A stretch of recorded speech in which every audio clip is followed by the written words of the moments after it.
Welcome back to Deep Things of God, where we journey through the greatest stories of the Bible and discover how they still speak to our lives today. In this episode, we're exploring one of Scripture's most profound accounts, the story of Job. It's a story filled with heartbreaking loss, difficult questions, unwavering faith, and ultimately restoration. If you've ever wondered why good people suffer or where God is in life's darkest moments, this conversation is for you. Job's story begins in the land of Uz, a region believed to have been east of Israel, likely somewhere near Edom or northern Arabia. Unlike many biblical figures, Job wasn't introduced as an Israelite. That reminds us that God's wisdom and his relationship with humanity extend far beyond one nation. The Bible describes Job as blameless, upright, devoted to God, and someone who consistently turned away from evil. He was also incredibly wealthy, with thousands of animals, many servants, and a large family of 10 children. In the ancient Near East, wealth wasn't measured by bank accounts, but by livestock, land, and household servants. Job possessed all of these in abundance. Yet, what made Job remarkable wasn't simply his prosperity. His greatest treasure was his relationship with God. He regularly offered sacrifices on behalf of his children because he wanted to remain spiritually vigilant for his family. His faith wasn't based on blessings alone. It flowed from genuine reverence for God. That's an important reminder today, because it's easy to assume someone's spirituality is measured by their success. Job shows us that true faith begins long before hardship arrives. Then, the story takes an unexpected turn. Scripture gives us a glimpse into the heavenly realm where Satan appears before God. Satan argues that Job only serves God because his life is comfortable and blessed. His accusation is simple: remove the blessings and Job's faith will disappear. God permits Satan to test Job not because he doubts Job's integrity, but because he knows genuine faith can withstand trials. Suddenly, disaster strikes one after another. Raiders steal Job's oxen and donkeys. Fire destroys his sheep. More enemies capture his camels. Worst of all, a powerful wind collapses the house where all 10 of his children are gathered, and every one of them dies. In just a single day, Job loses almost everything he possesses. In the ancient world, tragedies like these would have been interpreted by many as evidence that someone had angered the gods. People generally believed suffering was always the direct result of personal wrongdoing. The book of Job boldly challenges that belief. It asks readers to look beyond simplistic explanations and recognize that human beings don't always understand God's purposes. Job's response is astonishing. Instead of cursing God, he tears his robe, shaves his head as a sign of mourning, falls to the ground, and worships. He declares that he entered the world with nothing and will leave with nothing. Everything he had was ultimately God's gift. His grief was real, but so was his faith. Trusting God doesn't mean pretending pain doesn't exist. Unfortunately, the testing isn't over. Satan claims Job is only faithful because his own health remains intact. God allows another test, and Job is struck with painful sores covering his entire body. Imagine losing your family, your wealth, your reputation, and then your health. Many people would completely lose hope. Even Job's wife, overwhelmed by grief, urges him to give up and curse God. But Job refuses. He reminds her that if we gladly receive good from God, we shouldn't be surprised when life also includes hardship. That doesn't mean God causes evil for pleasure. It means faith isn't built on favorable circumstances. 3 friends, Eliphaz, Bildad, and Zophar, arrive to comfort Job. At first, they do exactly what hurting people often need most. They sit silently with him for 7 days because his suffering is so overwhelming that words seem inadequate.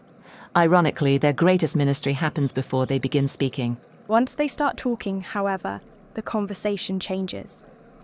Each friend insists Job must have committed some hidden sin. Their reasoning reflects common ancient beliefs. Righteous people prosper, sinful people suffer. Therefore, if Job is suffering this much, he must deserve it. They repeatedly encourage him to confess wrongdoing he never committed. Isn't that still common today? Sometimes, when someone experiences hardship, people quickly assume they brought it upon themselves. We ask questions like, what did they do wrong? Instead of asking, how can I help? Job's friends teach us that good intentions aren't enough. Compassion without understanding can become another source of pain. Job passionately defends his integrity. He admits he doesn't understand why these events have happened, but he refuses to confess sins he hasn't committed. Throughout his speeches, we see something remarkable. Job asks difficult questions. He expresses confusion, sorrow, frustration, and deep emotional pain. Yet he continues directing those questions toward God instead of walking away from him. This honesty is one reason the book of Job has fascinated readers for thousands of years. It belongs to Israel's wisdom literature, alongside Proverbs and Ecclesiastes.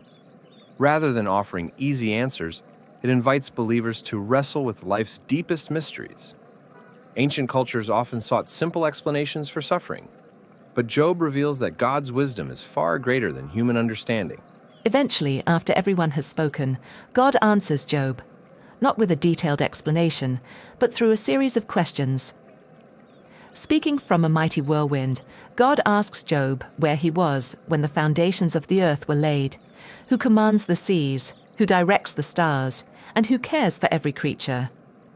God's purpose isn't to humiliate Job, but to remind him of the enormous difference between divine wisdom and human knowledge. Sometimes we desperately want God to explain every painful event in our lives.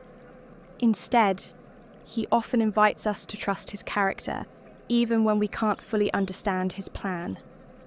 Job learns that faith isn't about having every answer. It's about knowing the one who holds every answer. Overwhelmed by God's greatness, Job humbly acknowledges that he spoke about things beyond his understanding. His faith becomes deeper, not because every question is answered, but because he encounters God in a more personal way than ever before. The story concludes with restoration. God rebukes Job's friends because they misrepresented him and instructs them to seek Job's prayers. Job forgives them and intercedes on their behalf. Afterward, God restores Job's fortunes, blessing him with new children, greater prosperity, and a long life. The restoration doesn't erase his earlier grief, but it demonstrates God's ability to bring hope beyond unimaginable loss. One of the greatest lessons from Job is that suffering isn't always punishment. Faith is tested, not to destroy us, but to refine us. God remains worthy of our trust, whether life is filled with abundance or hardship. Job reminds us that our relationship with God should never depend solely on what he gives us. And for us today, Job teaches perseverance. When life falls apart, we don't have to pretend everything is fine. We can cry, question, grieve, and still remain faithful. We should also be careful not to become like Job's friends, offering quick judgments instead of compassionate presence. Sometimes, the most powerful ministry is simply sitting beside someone in their pain.